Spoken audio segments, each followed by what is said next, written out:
Encuentro número 9. No te enojarás con tu hermano. Antes de empezar el análisis detallado de cada una de las demandas que el Señor Jesús hace a sus discípulos, permíteme llamar tu atención sobre un asunto más. Observa que cada vez que Jesús va a hablar de alguno de sus mandamientos, comienza diciendo: ¿oísteis que fue dicho a los antiguos? Después de decirle lo que les fue dicho, agrega: pero yo os digo. Y entonces hace su aporte personal a la comprensión del mandamiento. Al fijarte en esta estructura que el Señor usa, en esa parte de su sermón, coincidirás conmigo en que se parece más a una explicación del mandamiento que a un contraste. Es decir, el Señor no pretende contraponer lo que va a decir con lo dicho en el Decálogo, sino que más bien va a aclarar el sentido del Decálogo. Jesús no pretende darnos unos nuevos mandamientos, sino explicarnos el alcance de los que ya existen. Nos alegra mucho saber que no existe ninguna contradicción entre las demandas de Jesús a sus discípulos en el Sermón del Monte y las de Dios el Padre a su pueblo Israel en el monte Sinaí, porque esto hace que la revelación de Dios en su palabra sea coherente para nosotros.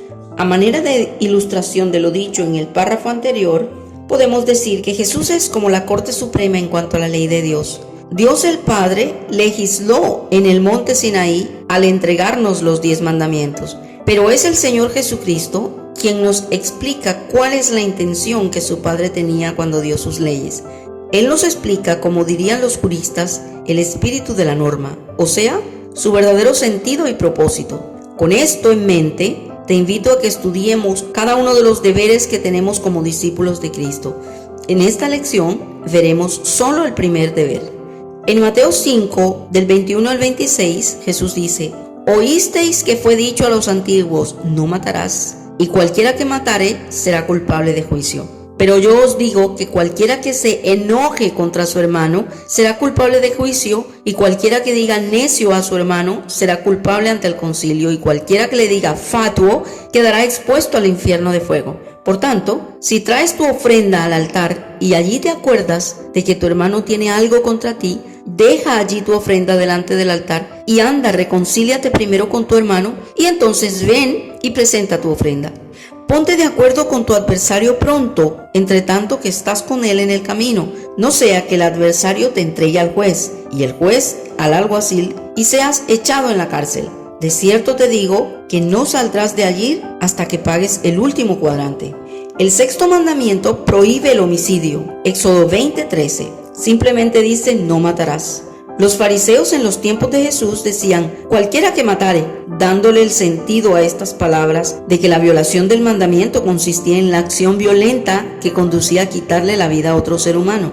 Siendo así, de acuerdo con la moral farisea, una persona podía odiar a otra, podía despreciarla y hasta podía hablar contra ella, en tanto no le agrediera físicamente. Todo estaba bien.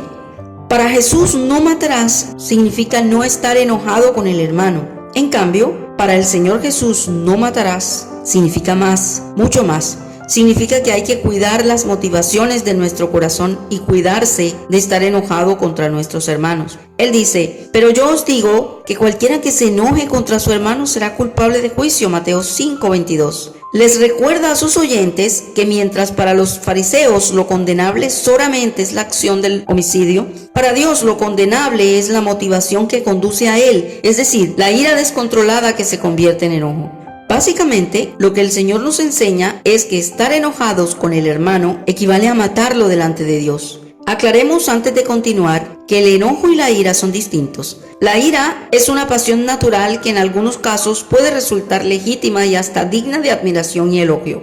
Habrá momentos en la vida en que tendrás que accionar con ira, especialmente en aquellos momentos cuando ves que se están cometiendo injusticias contra los débiles y desprotegidos. Es de esperar que alguien justo reaccione contra eso. Pero a diferencia de la ira dañina, tu reacción será contra la situación, nunca en contra de personas. No le harás daño a nadie, sino que lucharás por cambiar las condiciones injustas que el débil está viviendo. La ira dañina o el enojo. Existe, sin embargo, una expresión de la ira que es dañina, que es pecado y que puede ser considerada homicida por el Señor Jesús. Es la ira que se torna en enojo y que surge sin que exista provocación alguna. No tiene un objetivo bueno y va acompañada de ultraje y ofensas. La ira dañina es un sentimiento de desprecio a nuestros hermanos. es el enojo que se instala en el alma. Normalmente no empieza así, sino que al principio es solo un pensamiento contra tu hermano. Es una idea que a manera de estrella fugaz se cruza por tu mente. Piensas, no merece ser amado, es tan ridículo e inadecuado, es despreciable. Luego te llenas de malicia, suspicacia hacia él.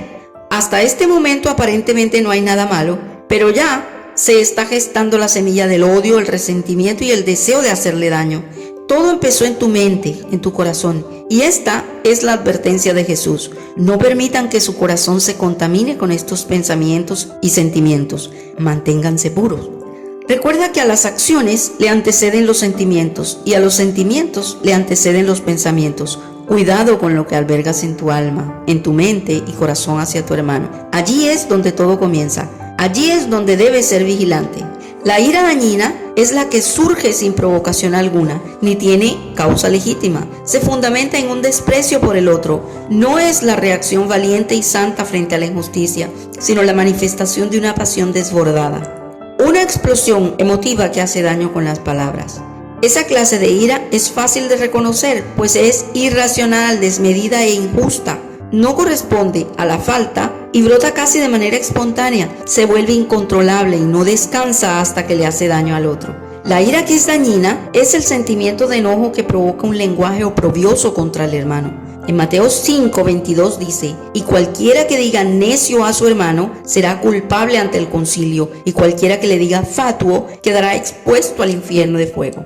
La Biblia enseña que las palabras tienen poder, son como un pequeño fuego que puede encender un gran bosque, o como golpes de espada. También afirma que en nuestras palabras está el poder de la vida y de la muerte. En resumen, las palabras pueden ser sumamente nocivas. Debemos cuidarnos de cómo las usamos. Si nos permitimos estar enojados con nuestros hermanos, pronto pasaremos de los pensamientos suspicaces a los sentimientos de enojo, de los sentimientos de enojo a las palabras oprobiosas y de las palabras oprobiosas a las acciones violentas. En este pasaje, el Señor nos muestra esta progresión del sentimiento de enojo que conduce a las ofensas verbales cuando nos dice, cualquiera que se enoje contra su hermano será culpable de juicio y cualquiera que diga, Mateo 5:22. Primero se enoja y después dice, si alguna vez has estado enojado con alguien, puedes confirmar este hecho. El enojo no es un sentimiento mudo. Cuando estamos enojados con alguien, queremos hacerle daño, intentaremos por todos los medios hacerle sufrir. Vamos a ser ofensivos, les diremos cosas con el único propósito de lastimarlos. Usaremos palabras hirientes y no solo con esas personas, sino que si tenemos la oportunidad, buscaremos la forma de desacreditarlo, de calumniarlo y dañarle la reputación ante otros. Ten cuidado, eso puede ser considerado homicidio por Dios. Esa es la razón por la cual a renglón seguido el Señor Jesús nos instruye. No le digas a tu hermano necio. Esta palabra significa en su original cabeza hueca, hombre o mujer inútil. Es como decirle a tu hermano, eres alguien sin sentido. Este tipo de ofensas se origina en el orgullo, la arrogancia y el menosprecio de quien la hace. Jesús dice, tampoco debes decirle fatuo, que en los tiempos del Señor Jesús era una especie de maldición inspirada por el odio. Esta ofensa tenía que ver con la moral de la persona. Era como si le dijera impío, ateo, condenado. Mientras en la primera ofensa se ve el prójimo como un tonto, en la segunda se le ve como alguien despreciable e indigno de honor, y además vil e indigno del amor.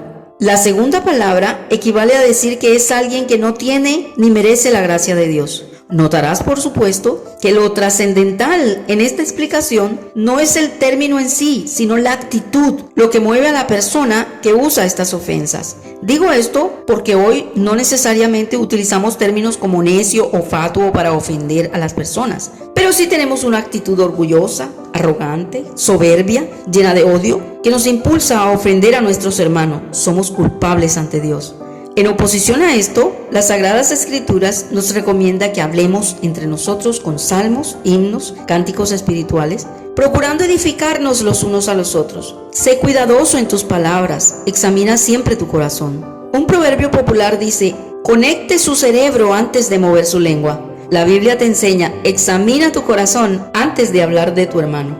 El enojo contamina la ofrenda en el altar. ¿Sabes por qué todo lo que he señalado en esta lección es tan importante? Porque estar enojado con nuestros hermanos nos impedirá que adoremos a Dios con libertad. En el versículo 23 y 24 de Mateo, Jesús nos dice: por tanto, si traes tu ofrenda al altar y allí te acuerdas de que tu hermano tiene algo contra ti, deja allí tu ofrenda delante del altar y anda, reconcíliate primero con tu hermano y entonces ven y presenta tu ofrenda. Analiza lo siguiente: un judío promedio en la Palestina del primer siglo traía su ofrenda al altar una vez por semana, de modo que cuando Jesús dice: si traes tu ofrenda al altar y allí te acuerdas que tu hermano está enojado contra ti, ve primero, reconcíliate y solo después presenta tu ofrenda. Le está colocando un plazo máximo de 7 días al sentimiento de enojo. Es como si dijera: ninguno de ustedes deberían estar enojados con su hermano por más de 7 días. Ahora bien, eso era así antes de que Él muriera en la cruz por los pecados de todos nosotros, porque desde entonces todos los que le hemos aceptado como nuestro Señor y Salvador tenemos libre acceso a su presencia todos los días, en cualquier momento. Por lo tanto, a un discípulo de Cristo no se le permite estar ofendido con su hermano nunca.